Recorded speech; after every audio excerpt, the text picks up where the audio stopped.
Merry Christmas to you. It's day 17 of our journey together through Joy to the World with Charles Spurgeon.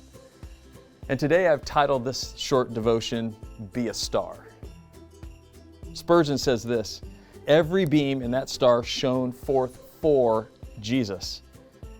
It was His star always and only and altogether. It shone not for itself, but only as His star.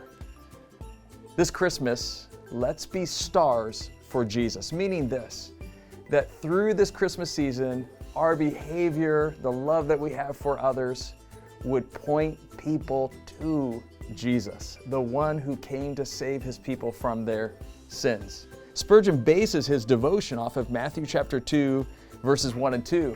You remember how this goes. Now, after Jesus was born in Bethlehem, which, by the way, was prophesied hundreds of years in advance, the exact city that He would be born in, Bethlehem of Judea, in the days of Herod the king. Herod was a ruthless Edomite from the line of Esau. He was a master builder. He actually is the one that rebuilt the Jewish temple. It says this, that wise men from the east came to Jerusalem. So they come looking for this Savior who's to be born in this town known as Bethlehem. It says, saying, where is the one who has been born King of the Jews? This was a threat to Herod. He did not like to hear that. He wanted to wipe out anybody that would potentially be his adversary, might dethrone him.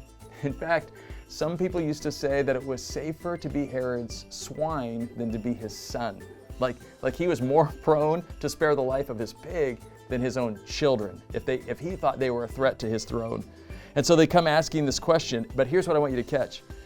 For we saw His star when it rose and have come to worship Him.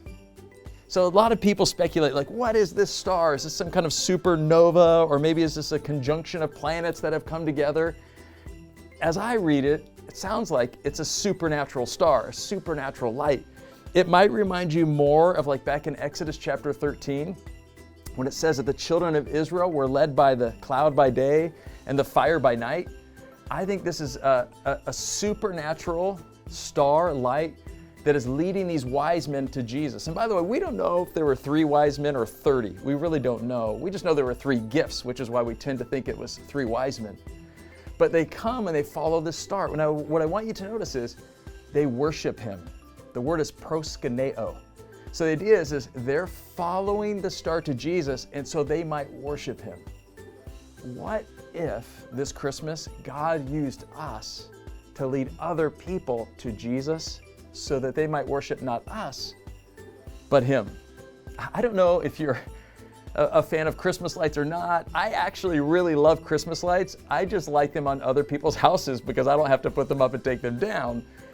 And it actually reminds me of the year that I went out and bought all new Christmas lights for our house, and I bought all blue ones in honor of the beloved Dodgers. I didn't realize when you only put blue lights up, it shows that you're Jewish. So I had to replace those the next year. That wasn't my best idea ever. But I really do love Christmas lights, and part of the reason why is it does remind me that Jesus is the light of the world. It does remind me of Matthew chapter 5, verse 6. In the same way, let your light shine before others, that they may see your good deeds and glorify or worship your Father in heaven. This is what's at stake this Christmas. Will we be a light for Jesus and so that others might worship Him? You know, in a time of gifts being exchanged and we can get jealous, we can think, oh, someone's forgotten me. What if we're just reminded Christmas really isn't all about me, it's all about Him. And the gift I want Jesus to receive this year more than any other gift is worship.